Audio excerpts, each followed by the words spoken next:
From Yotsu to Yuji, every Jujutsu Kaisen villain had a story.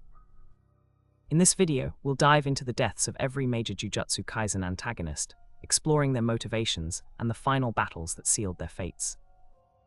Let's start with Tetsuto Yotsu, who betrayed his own family for power. Tetsuto was once a promising exorcist, but his thirst for power led him to turn against his family during the Battle of Jujutsu High. His betrayal was fueled by jealousy and a desire to become stronger than anyone else. During the initial confrontation with his former allies, Yotsu's arrogance blinded him. He underestimated Retsu Onodera and her students, thinking they were no match for his enhanced abilities. However, as the battle progressed, Retsu's exorcist skills grew significantly due to her dedication and training. Yotsu's first mistake was trying to electrocute multiple enemies simultaneously, but this strategy backfired when he was left vulnerable and struck by an exorcist's magic bullet. The impact of this betrayal was immense. It split the Jujutsu high class into two factions, those who remained loyal to their former allies and those who turned against them in response. During the final battle, Yotsu's arrogance and underestimation of his opponents proved fatal. He faced off against Retsu Onodera, whose improved skills and experience made her a formidable adversary. As they clashed, Yotsu's power surged uncontrollably, leading to a chaotic and destructive fight. The combination of his electrocution spells and the exorcist's magic bullets resulted in a spectacular, but ultimately tragic end for Yotsu. He was left hanging from an electrified pillar, his body convulsing as he suffered a painful death by electrocution. Next up is Yamata, whose cursed origins made him unpredictable and dangerous. Yamata's past involved being a cursed entity that had been imprisoned for centuries before joining the Jujutsu Kaisen Academy. His cursed powers allowed him to manipulate reality in bizarre ways, but this also meant his body was constantly changing and deteriorating. During his final battle with the exorcists, his cursed abilities caused chaos on multiple levels. The ground beneath him shifted unpredictably, creating a treacherous battlefield that made it difficult for any ally or opponent to maintain their footing. His reality-warping powers even caused visual distortions, making it hard for others to accurately judge distances and angles.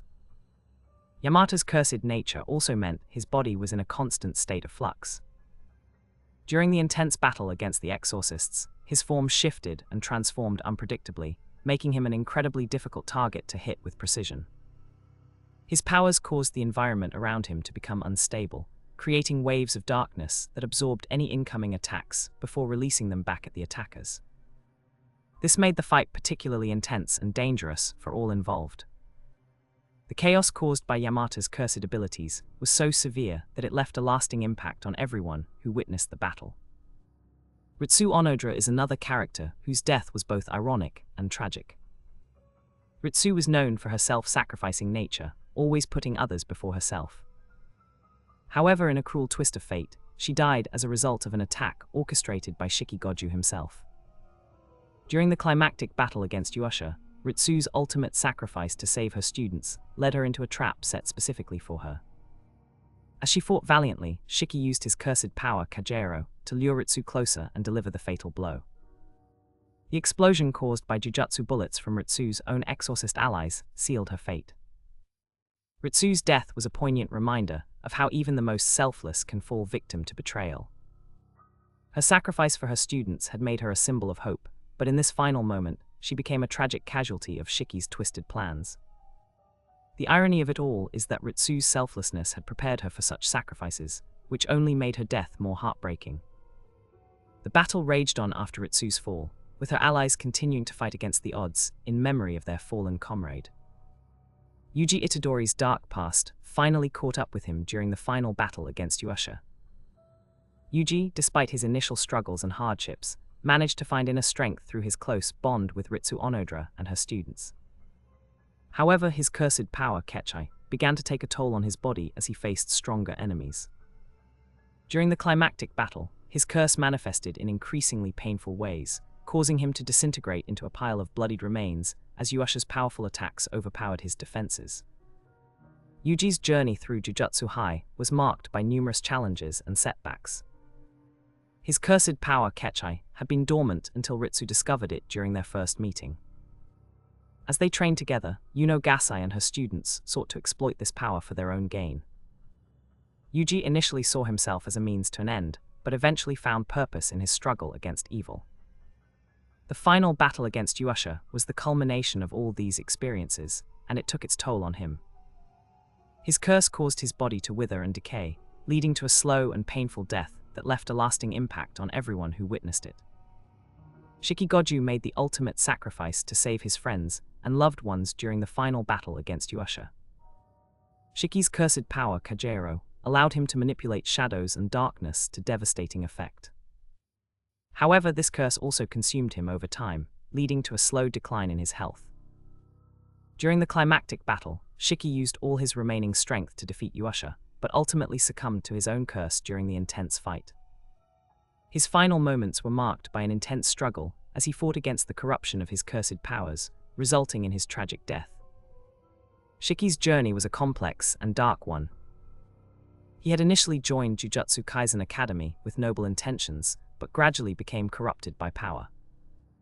His relationship with Retsu Onodera was strained due to their conflicting views on honor and loyalty. In the final battle, Shiki's determination to protect his friends led him to make impossible sacrifices.